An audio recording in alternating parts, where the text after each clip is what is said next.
মানিকচকের খয়েরতলা প্রাথমিক বিদ্যালয়ে mid day মিলে পোকা ও দুর্গন্ধযুক্ত খাবার দেওয়াকে কেন্দ্র করে বিক্ষোভে সামিল ছাত্রছাত্রী এবং অভিভাবকেরা বৃহস্পতিবার প্রায় 4 ঘন্টা ধরে সহশিক্ষকদের আটকে রেখে চলে বিক্ষোভ প্রদর্শন। ঘটনার পর থেকে বেপাত্তা প্রধান শিক্ষক। মানিকচকের নাজিরপুর পঞ্চায়েতের অন্তর্গত খয়েরতলা মোহরাপাড়া প্রাথমিক বিদ্যালয় বৃহস্পতিবার বিদ্যালয়ে শুরু হওয়ার কিছুক্ষণের পরে মিড ডে মিলে খাবারে পোকা দেখতে পায় ছাত্রছাত্রীরা। পরবর্তীতে তারা সেই সময় বিদ্যালয়ের বাইরে থাকা স্থানীয় বাসিন্দা তথা অভিভাবকদের বিষয়টি জানায়। তৎক্ষণাৎ অভিভাবকরা বিদ্যালয়ে এসে খাবারের মান দেখে ক্ষিপ্ত হয়ে ওঠেন। দেখতে পান ভাত ও ডালের মধ্যে পোকা রয়েছে। আলু সোয়াবিনের তরকারি থেকে ছড়াচ্ছে দুর্গন্ধ। এই খাবার খেলে ছাত্রছাত্রীরা অসুস্থ হয়ে পড়বেন। অথচ বিগত কয়েক মাস ধরে এই ধরনের নিম্নমানের গন্ধ পোকাযুক্ত খাবার দেওয়া হচ্ছে বলে অভিযোগ। তারপরে অন্যান্য বাসিন্দারা বিদ্যালয়ে আসতে অভিভাবক এবং ছাত্রছাত্রীরা একত্রিতভাবে বিক্ষোভ দেখাতে শুরু করেন। বিদ্যালয়ের সহ শিক্ষকদের আটক করে রেখে চলে বিক্ষোভ প্রদর্শন। স্থানীয় অভিভাবক পুনম কর্মকার বলেন, বাচ্চারা ওখানে বলছে কি আমরা ভাত খাবো না, আজকে পোকা বেড়ে গেছে। আমি সঙ্গে সঙ্গে গেলাম দেখতে, তো ঠিক বাচ্চারা একটাও বাচ্চা খায়নি। কেউ খাবে না এরকম খাবার দিয়ে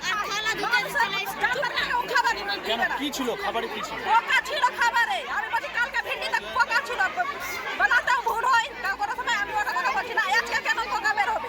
রোজ রোজ এই পোকা আমরা স্কুলটাকে বন্ধ করাবো। স্কুল বন্ধ? হ্যাঁ। মাস্টারদের আটকে রেখেছেন? হ্যাঁ, মাস্টারকে আটকে রেখেছেন? মাস্টারগুলোকে আটকে রেখেছেন। যতক্ষণ হেডমাস্টার আসবে না আমরা যেতে দিব। পালিয়ে গেছে। কত স্যার আমার মাছ টাকা ডিম দিল না, পুরা মাছ। এইটা মাছ একদিন দুদিন ডিম দিয়েছে না, তো দেয়নি। একদিন মাছ খাবিয়েছে। কেন এরকম করবে সবাইকে? বাচ্চাগুলো পড়ালেখা সব ভালো হবে, পড়ালেখা ভালো হয় না। মাস্টারগুলো সব মোবাইল নিয়ে ব্যস্ত থাকে, কেন পড়া হবে না? ঘরে ফিরেছি নাই, মাখা নাই, আর কিছু নাই।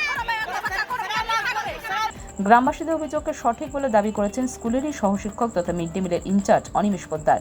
তিনি বলেন, এই বিষয়ে প্রধান শিক্ষককে জানালে তিনি শোকজের হুমকি দেন। মিড ডে মিলের বাজার তিনি নিজেই করেন, যা একেবারেই নিম্নমানের। গত মাসে মোটামুটি ঠিকঠাক খাইয়েছিল। এই যে গত 10 দিন ধরে যেটা ব্যাপার আসছে এই মাসে উনি কিন্তু বরাবরই ওই সোয়াবিন আলু এটাই করে যাচ্ছে। আমি ওনাকে বারবার করে রিকোয়েস্ট করছি যে কি এইরকম করলে হবে না, আপনার যেটা নিয়ম আছে নিয়ম অনুসারে খাওয়া। আমাদের এই সপ্তাহে কিন্তু ডিম কিন্তু এখনও পর্যন্ত দেওয়া হয়নি। আমি বারবার করে ওনাকে রিকোয়েস্ট করছি ডিম খাওয়া, বাচ্চাগুলোদের ডিম পায়। আর টাটকা শাকসবজি অবশ্যই নিয়ে আসে, কিন্তু উনি এক কান দিয়ে শুনেন আরেক কানে বের করে দেন। আমাদের হেডমাস্টার মশাই মোহাম্মদ সাবরুল ইসলাম। কিন্তু এই মুহূর্তে আজকেও আমি বলেছি যে স্যার আপনি তরকারি নিয়ে এসছেন, সবজি নিয়ে এসছেন, উনি বলছেন না আজকেও সোয়াবিন আমি খাইয়ে দিতে হবে। আর এই মাসে এই যে 10-11 দিন যে গেল, এই 10-11 দিনের মধ্যে উনি একবারও ডিম খাওয়াননি, বরং একদিন শুধু তরকারি করেছেন। ডাল বরাবরই হয়, তো ডালের মানটা খুব একটা ভালো হচ্ছে না। আমিও নিজে দেখেছি, ওনারা বলেছি ডালের পরিমাণটা আপনি বাড়ান, কিন্তু উনি শুনেও মানে না শোনা। আজকেও তো অসুস্থ হয়ে পড়ে। অবশ্যই আমি যখন কালকে ব্যাপারটা যাওয়ার পরে আমি শুনেছি, বাচ্চাগুলোকে বললাম এবং মিটিংয়ে রান্নাকারীগুলো বললাম যে আপনার যে সবজি কাটছেন ভালো করে দেখে কাটতে পারছেন না।